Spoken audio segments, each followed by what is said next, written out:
Sit with me for a moment and imagine what would happen if Maxwell Lord got turned into a rock when he wished to become the rock. Hello everybody, my name is Zachary Movie Chat, and today I'm talking spoilers about two films. I already did my Soul one, it's already posted, you can go check that one out. But right now, I am talking spoilers about Wonder Woman 1984. A film that I've been really hyping, and it came out on Christmas on HBO Max and in theaters. I got to see it on HBO Max. I watched it. Make sure to tell me down below, spoilers, spoil this film. What were your opinions? What didn't you like? What did you like? And make sure to subscribe. Hit the bell if you haven't already. I'm trying to grow this little channel of mine. Thank you for doing that, and thank you for clicking on this video, and let's get into talking about spoilers for Wonder Woman 1984. And first thing here is that there's not a lot of spoilers to talk about. Not compared to Soul, at least. There's a lot of spoilers in Soul. A lot of things that I just wanted to say. But when I got done with this film, I was like, what's the most spoiler? That he has a wishing rock? Practically everybody who's smart figured that out from the trailer, including me. I knew there was going to be some kind of wishing item that he could do, and then he gets turned into the thing. Yeah. Okay, so the biggest spoiler here is that Maxwell Lord's wish was to get turned into the wishing rock. And yeah, I was okay with that. I heard a lot of people who were like, what? Why? But that's not me. I really, really did kind of enjoy this. Now, like I said in the intro, imagine what would happen if he's like, I want to be the Rock. He gets turned into a rock. Or even better yet, what if Pedro Pascal got replaced? What if Pedro Pascal got replaced with Strange? Oh my gosh, this movie! I mean, the thing is, this film's so cheesy. It's really, really cheesy. It's got a lot of cheese in it. It's not great, but it's not awful either. It's very enjoyable. But yeah, I was just okay with Maxwell Lord getting the rock inside him, granting wishes. Now, his plan, I did not like. His plan was to give everyone wishes so he can conquer the world. But apparently it backfires and, like, nukes are going off in the end. And it gets way too convoluted in this third act. I was like, what exactly is Maxwell Lord's plan here? I don't understand. This is not very smart.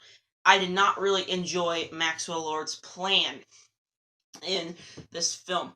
Let's talk about some action scenes, my favorite of which being the White House scene, and it was a mediocre action scene until the cheetah came. The cheetah is my favorite villain in this film, because I didn't really like Maxwell Lord. But yeah, this is a really cool action scene. The cheetah, she's got cool powers beating up Wonder Woman. It's very stylized and interesting.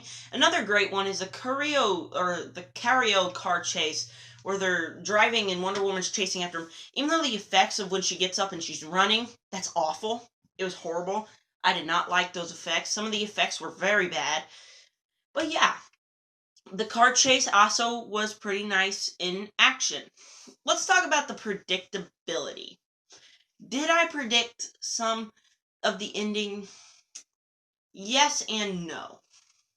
Now, I could easily predict Kristen Wiig's Cheetah going on and being this bad person. I could easily predict that. Could I predict, Maxwell, all this cheesiness and Maxwell Lord's plan? No. It's not very predictable, while at the same time being kind of predictable with its villains and campiness. It does take a lot of tropes from the 80s and add it into this movie, which is not bad. I kind of really enjoyed that from this film, but in another way, that's what kind of ruins this film. Let's talk about the cheetah here. The part where I was just like, okay, this is a cool villain, is when the guy's coming to harass her again, and she just beats him up. That is awesome. I love that scene. That was the best scene in the whole entire movie. It just has a lot of power, and she is a great villain. And all the action scenes with her, besides the ending, they were all very well done. The CGI, like I said before, is not very great. I did kind of like the cheetah look, but like all the running shots and all of the shots of her flying, those were awful. I did not like those shots at all. Yeah, the action's good, the campiness, that's kind of nice. I just did not like Maxwell Lord's villain and, anything about him as a character. Now, I can't really think of any spoilers to talk about. I mean, I should. This film doesn't really have a lot. Let's talk about that end. I am not a person who is completely recognizable with the old Wonder Woman show, but Linda Carter showing up there as the original Amazonian hero, I forgot her name. I think that was okay. I was expecting something that big and funny. Just a little cameo from Linda Carter. I think that was kind of disappointing, but I was okay with that as an original Amazonian hero.